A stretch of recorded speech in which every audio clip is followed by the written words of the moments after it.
It started as a joke. A storm rumbled outside as teenage girls huddled together in Emily's bedroom, their voices barely above a whisper. The idea had come from Lisa. She had heard about the Bloody Mary legend online. A simple game. Stand in front of a mirror, say her name 3 times, and wait. Emily wasn't the superstitious type.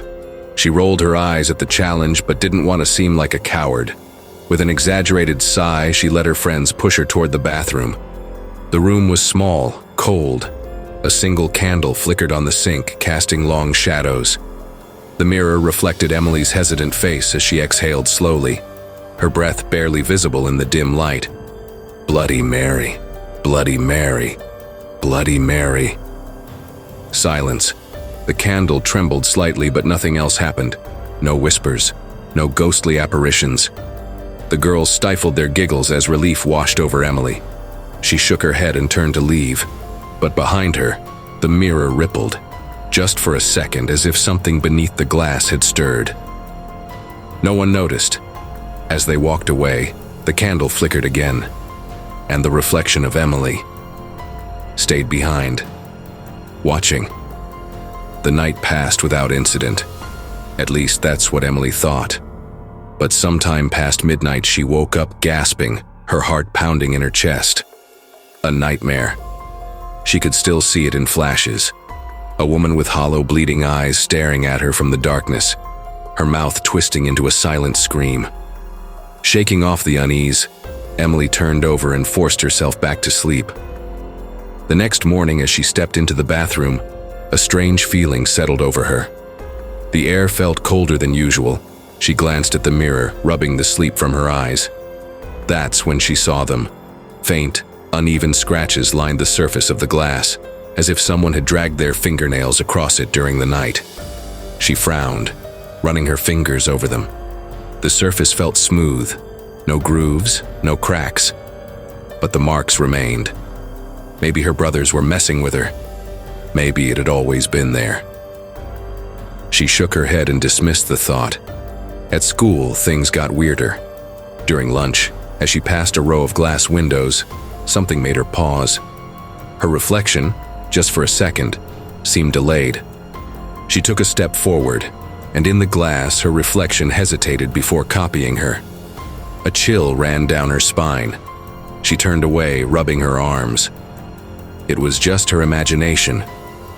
But later that night, as she was brushing her teeth, she looked up, and her reflection was already staring right at her. She hadn't even lifted her head yet. Emily froze. Then, as if nothing had happened, her reflection caught up, mirroring her movements perfectly.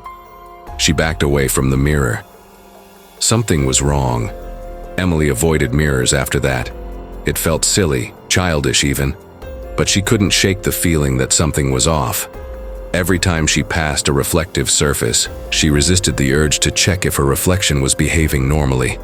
But the feeling followed her. The bathroom was the worst. Every morning, she found new scratches on the mirror, more than before, deeper this time. And then there were the handprints. Faint, almost smudged, like someone had pressed bloody fingers against the glass and wiped them away. She tried to tell herself it was nothing, a trick of the light, a prank by her brothers. Then one night, she woke up to the feeling of being watched. The room was dark except for the faint glow of her phone charging on the nightstand. The air felt heavy, like something unseen was pressing against her chest. And then, the whispering started. A slow, distorted voice slipping through the silence like a cold breath on her neck. It came from the mirror. Emily's breath hitched. She didn't want to look. She couldn't, but her body disobeyed. Slowly, her head turned toward the mirror hanging across the room. At first, there was nothing, just darkness, the faint outline of her bed. Then, movement. Her reflection was sitting upright even though she was still lying down. It was watching her, head tilted slightly, an eerie grin stretching across its face. Emily's stomach turned to ice. Then, suddenly, it moved. Her reflection climbed out of bed, walking toward her. Emily's scream lodged in her throat as she reached for the lamp, scrambling to switch it on. Light flooded the room, and her reflection was back to normal, lying in bed just as it should be. She gasped, her body trembling. It was just a dream. It had to be. But as she looked closer, she noticed something on the mirror's surface. A single bloody fingerprint.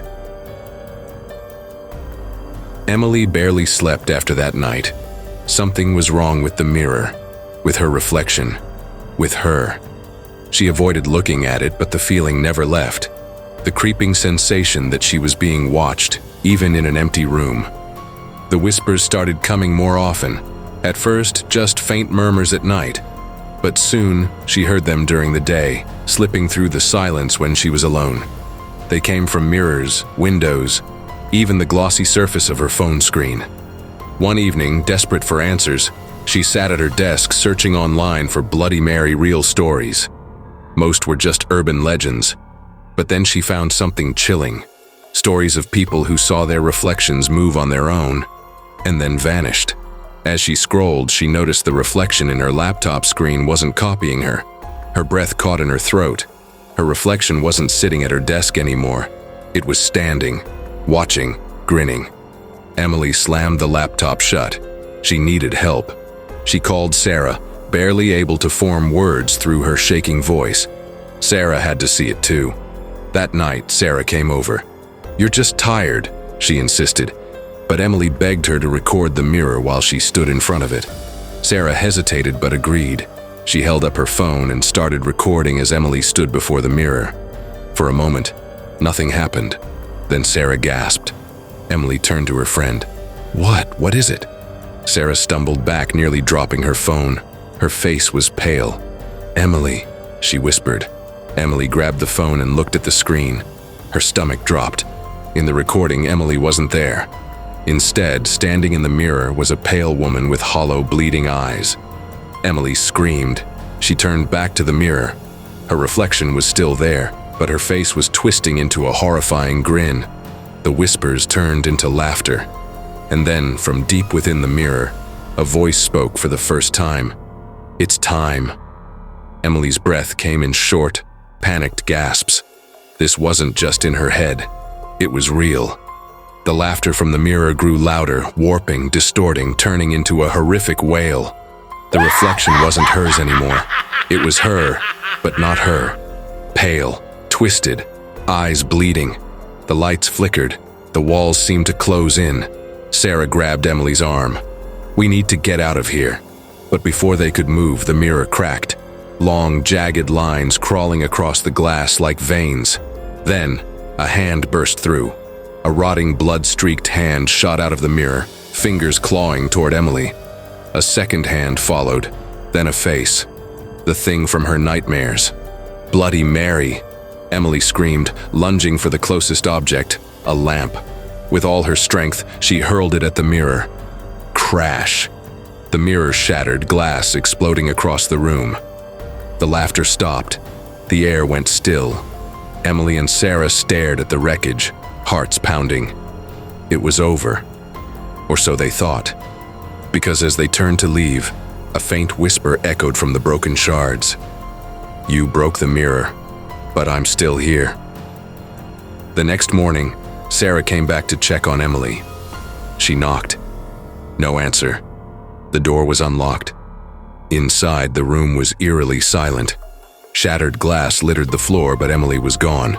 The bed was untouched. Her phone still sat on the desk. Then Sarah saw it. The mirror frame was empty, but within the largest shard of glass, a faint bloody handprint pressed against the inside. And behind it, Emily's reflection. Her mouth opened in a silent scream, her hands pounding desperately. Sarah stepped back. Behind her, the closet mirror shimmered. A whisper crawled through the room. "Your turn."